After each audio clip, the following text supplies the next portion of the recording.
Here are all the reasons I prefer smash buying Bitcoin, meaning just buying it right now with whatever money you have, as compared to dollar cost averaging, which means setting up a recurring buy for the same amount of US dollars of Bitcoin every week, whether that's $10, $100, $1,000, whatever it is.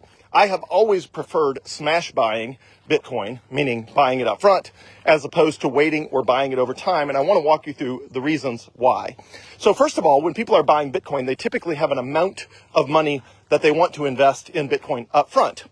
Now, if your only capital availability is over time, like, hey, you only have $50 a week to invest in Bitcoin, great. The decision is made for you. Just set up a recurring buy of $50 per week, which is called dollar cost averaging, DCA. So great. If that is how your capital availability comes, is so much per week or so much every 2 weeks, great. Buy Bitcoin every so often. Works great. That's your best option. But if you have an amount of Bitcoin that you're willing to invest up front in a lump sum, then I always prefer to invest the entirety of it up front in Bitcoin. And here's the reason why. First of all, if you're going to dollar cost average, you immediately have to answer multiple other additional questions that are going to trip you up. For the first of which is, over what time period are you going to dollar cost average? If you're going to invest $10,000, are you going to do it $1,000 a week for 10 weeks? Are you going to do it $1,000 a month for 10 months? Are you going to do it $500 a dollar a day for 10,000 days? You just have to decide how you're going to do it, at what interval you're going to dollar cost average, and the amounts. And then you also have to decide, are you going to set it up to buy daily or weekly or hourly or monthly, or what is it? Now, most people dollar cost average weekly, but again, it's just a lot of decisions you have to make about whether you're going to do it daily, weekly, monthly, hourly, and then over what time period. And then you've got to decide, are you going to lump sum some of it? As in, are you going to invest $5,000 of your $10,000 up front and then dollar cost average the remainder over a period of time? It's just a lot of questions that mess a lot of people up that keep them from ultimately investing in Bitcoin. The other downside, which I don't think I've ever talked about before, is, in my opinion, the goal with investing is to accumulate wealth as fast as possible and as much as possible so that you can improve the lives of yourself and your family. You can give charitably to your church, Christian missions, all the ways you can make the world a better place.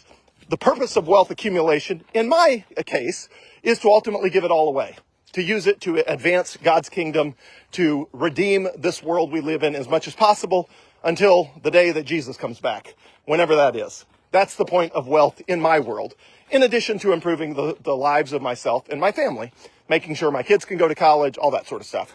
Okay, so that means I'm trying to accumulate as much Bitcoin as possible, as fast as possible, for all of those reasons. But as soon as you have a dollar cost averaging strategy, it enables you to put Bitcoin out of your mind. The problem is, putting Bitcoin out of your mind is not a great strategy if you're trying to accumulate the maximum amount of Bitcoin. Because if somebody comes to me and says, I have $10,000 to invest, and I say, invest 1/50th of it over the next 50 weeks, basically a year, and just forget about it, then at the end of the year, they'll have invested $10,000. But if they invest that $10,000 up front in Bitcoin, they now have enough of a stake in it that they're going to start paying attention. They're going to start reading about Bitcoin. They're going to start studying about Bitcoin. They're going to learn that, hey, in addition to that $10,000 of, money in savings, I could also invest my Roth IRA in Bitcoin. I could also invest an IRA in Bitcoin. I could put my old 401k into a rollover IRA and invest that in Bitcoin. And Fidelity makes it very easy to do all of that. So if you lump sum invest in Bitcoin, you have a lot more skin in the game up front, and you have a lot more incentive to pay attention to Bitcoin, to learn about Bitcoin, and an incentive to invest more. Because at that point, rather than just having the whole thing on autopilot where you don't have to worry about it, which again is a good thing if you don't want to have to worry about it, but if the goal is to accumulate as much as possible, as quickly as possible, then having something on autopilot where you're buying $10 a week for 50 weeks, sure, at the end of the year, you've got $500 of Bitcoin, but also you only have $500 of Bitcoin. Whereas if you were investing as much capital as you could in Bitcoin, there's a chance you'd have $2,500 in Bitcoin or $10,000 in Bitcoin, because if you invested the initial $500 up front rather than $10 a week over 50 weeks, Then the entire year, you've got $500 in Bitcoin. You're thinking about Bitcoin. You're researching Bitcoin. You're probably going to put $1,000 more from your retirement fund in Bitcoin. You're probably going to buy another $500 over here or there. You're just going to end up with a lot more Bitcoin. So I think as much as dollar cost averaging is good for something like the stock market, where it's not reasonable to expect everybody to go figure out what it is, how it works, and all of that, money is different. Money actually does need to be understood. There is a benefit to your life to figure out what money is, how it works, and how you can make it work for you. That is a huge upside for you personally to have that knowledge and skill. And I do not expect anybody to go figure out how the stock market works or the bond market works. And sure, if you're investing in the stock market, you can use a financial advisor. They're going to charge you 1% of your assets every single year, regardless of whether your assets are up or down. But you can kind of put it on autopilot, or you can get some low expense ratio index funds, invest in the S&P 500 or whatever. And for those, sure, dollar cost average, put them on autopilot, put it out of your mind, because the benefit of an investment of something like that is that it just rides forever. But again, you're not trying to become a stock market investing expert. There actually is a benefit for you to understand how money works, why Bitcoin is good money, and how the future of finance will work when everything runs on Bitcoin. That is worth understanding, which means it's worth having front and center in your mind. So as a result of that, in my experience, if somebody smash buys Bitcoin, let's call it $500 up front instead of over time, they're paying a lot more attention to Bitcoin. They're a lot more likely to put more money in Bitcoin, and you don't have to make decisions about over what time period, because it's simple. You buy as much as you can, as soon as possible, and it's that simple. And if the price dips, you go find some way of earning more money or reallocating capital you have to buy more Bitcoin. So yeah, the price might dip, find more money to invest in Bitcoin. If it dips some more, find some additional money to invest in Bitcoin. It is that simple. And it's just a lot cleaner, in my experience, as opposed to dollar cost averaging, especially when certain things like retirement funds do not make it easy to dollar cost average. If you're moving an old 401k into Bitcoin, there is not a good way to move 1/10 of it at a time over 10 weeks or something like that. Typically, it's all or nothing. You're either moving it over to a Fidelity Crypto IRA or you're not. And it does not make any sense to move a tiny little bit of it every week for 52 weeks or something like that.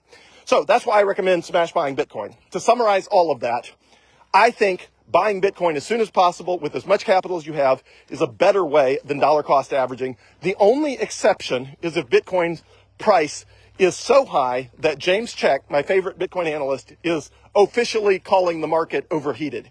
That has not happened in the last 3 years. But if that day came where even James Check is saying, this thing is so frothy and the price is so crazy that it's probably going to come back pretty strong down, then I would say, okay. And if that happens, I will be all over Facebook telling you that it is a good time to dollar cost average. I started thinking about that when Bitcoin was above $120,000 over a month or two back. But ultimately, the indicators that we might be near a top were just not strong enough to be worth considering it at that time, in my opinion. But that doesn't mean if we race from where we are today up to $220,000 in the course of a series of months, yeah, it might be a little unsustainable in the near term, at which point I might tell you that dollar cost averaging, even though generally it's a worse strategy, in that situation might be a slightly better strategy. But again, we're not there right now. And we're definitely not right there right now at $95,000 per coin, 25% below the all-time high. I think right where we are right now is a buy as much Bitcoin as you possibly can as fast as conceivably possible sort of time. So that's why I prefer smash buying Bitcoin as much as possible rather than waiting. And that is what I'm doing. That is what I've done. And that's why I've accumulated as much Bitcoin as I have, because I have not tried to game the system. I haven't tried to do stupid stuff. And I'm literally just buying as much as I can whenever I have the cash to do it. And it is that simple.